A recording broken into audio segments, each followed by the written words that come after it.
شوف المغاربة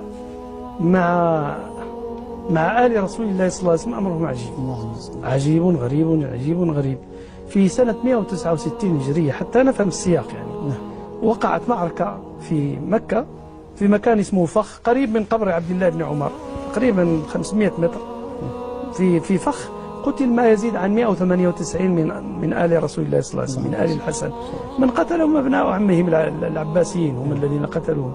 لم يفلت منهم حقيقة إلا إدريس الذي نسميه نحن المولى إدريس، مولى إدريس ابن عبد الله الكامل، ابن الحسن المثنى، ابن الحسن بن علي، ابن فاطمة الزهراء رضي الله تعالى عنها، بنت رسول الله صلى الله عليه وسلم، من أمنا خديجة رضي الله تعالى عنها وأرضاها. هذا ما شك. ففر إلى المغرب شريدا طريدا وحيدا، يعني مطلوبا. إدريس بن عبد الله بن الحسن ابن علي رضي الله عنها، زوج فاطمة رضي الله تعالى عنها. فجاء فوجد رجل متوج، ملك متوج ملك في مملكة أوربا، اسمه إسحاق بن عبد الحميد الأوربي. فعندما علم نسبه من رسول الله صلى الله عليه وسلم، لم يأتي بقبيلة ولا بشوكة ولا بأي شيء، ما معه أحد، هو بمفرده أتى بنسبه فقط وبصلته بالنبي صلى الله عليه وسلم. تنازل له عن الحكم، وهذه كبيرة جدا. يعني لو أطلقت يعني خيالك لما وقع في التاريخ الإسلامي عن الحكم، يعني مصائب، يعني مصائب كبيرة جدا. الشرف نعم، لقربه النبي عليه الصلاة والسلام. فزوجه ابنته كنزة، اسمها كنزة. فلذلك نحن كنزة عندما نقول كنزة أم الشرفاء. كنزة أم الشرفاء، زوج إدريس. لا، هذه كنزة زوج إدريس. نعم. فيعني حملت منه، وما لبث أن توفي. لا ندخل في التفاصيل، من قتله كذا إلى آخره، هذا لا أريد أن أدخل فيه مرة أخرى. جميل. ثم قال المغاربة مرة أخرى سننتظر كنزة. للا كنزة، نقول نحن للا هي السيدة، السيدة من باب الشرف وصفا. نعم، هذا في اللسان الأمازيغي. للا هي للشريفة، اسم وصف، إما من آل الحسن، وآل الحسن عندنا في المغرب يعني يقول 95% من الشرفاء من المغرب من آل الحسن، هي مخصوصة بالأشراف من آل الحسن، و5% من آل الحسين. في المغرب الحسين قلة من حيث العدد، لا في المغرب هي للأشراف، ولكن تأدبا المرأة الكبيرة والخالة الكل نقول لا خالتي. حتى الخادمة عندنا في البيت إذا كانت كبيرة ولها مقاما معينا نقول لها لا، يعني هذا من باب التشريف، باب القدر، يعني الأخلاق. فانتظروا فولدت ولدا سماه إدريس الثاني الذي بنى مدينة فاس، العاصمة الأولى للدولة المغربية.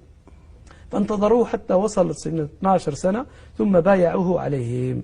بمعنى آخر أن مكانة الشرفاء في المغاربة كبيرة جدا، حتى أن الدولة الآن التي تحكم المغرب الآن الدولة العلوية، والتي الآن تقريبا 376 سنة وهي تحكم المغرب، ودخوله من المغرب عجيب غريب جدا.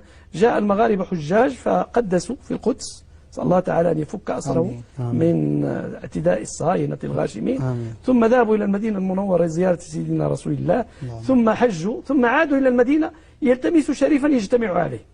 إن كان الشرفاء قد يعني تفرقوا إلى آخره، ووقع بينهم نزاع. فقالوا الشرفاء هناك في ينبع على البحر الأحمر، فذهبوا إلى ينبع فوجدوا المولى القاسم بن محمد، هو المزوار ورئيس الشرفاء. نحن في المغرب نسميه المزوار، يعني شيخ الشرفاء، كبير الشرفاء. كبير الشرفاء. فقالوا نريد شريفا، نلتمس شريفا نجتمع عليه في المغرب.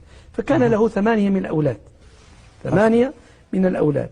فجعل يناديهم ويسألهم سؤالا نمطيا ويقول لهم: يا ولدي، إن أرسلتك إلى أرض قوم فعاملوك بالخير بما تعاملهم، قل أعاملهم بالخير، وإن عاملوك بالشر قل عاملهم بالشر، الخير بالخير والبادي أكرم، والشر بالشر والبادي أظلم. حتى وصل إلى 7 وكان اسمه الحسن.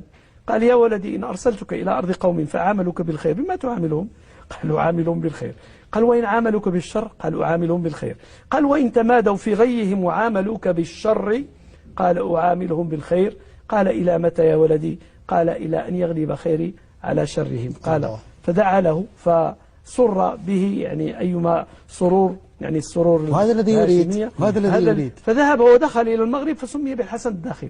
ومكث العلويون في المغرب 375 سنة لم يكن لهم حكم، ثم قامت لهم الدولة، والآن عمرها كما قلت سلفا 376 سنة من الحكم. فلذلك أقول دائما في خطبي بأن المغاربة يحكمون بالإحسان ولا يحكمون بالعدل. إن هؤلاء الملوك الذين تعاقبوا فينا يعاملوننا بالإحسان ولا يعاملوننا بالعدل. فلذلك المغاربة لحمة واحدة رغم أنهم فسيفساء، فينا العرب، فينا الأمازيغ، فينا العرب القدماء، وفينا الوافدون، فينا بني هلال وبني سليم، وفينا الأندلسيون، وفينا حتى اليهود، وفينا الأمازيغ مشارب، وفينا الحسانيون شلوح شلوح، وما أمازيغ. ما عندكم غمد في المغرب؟ من؟ غامد.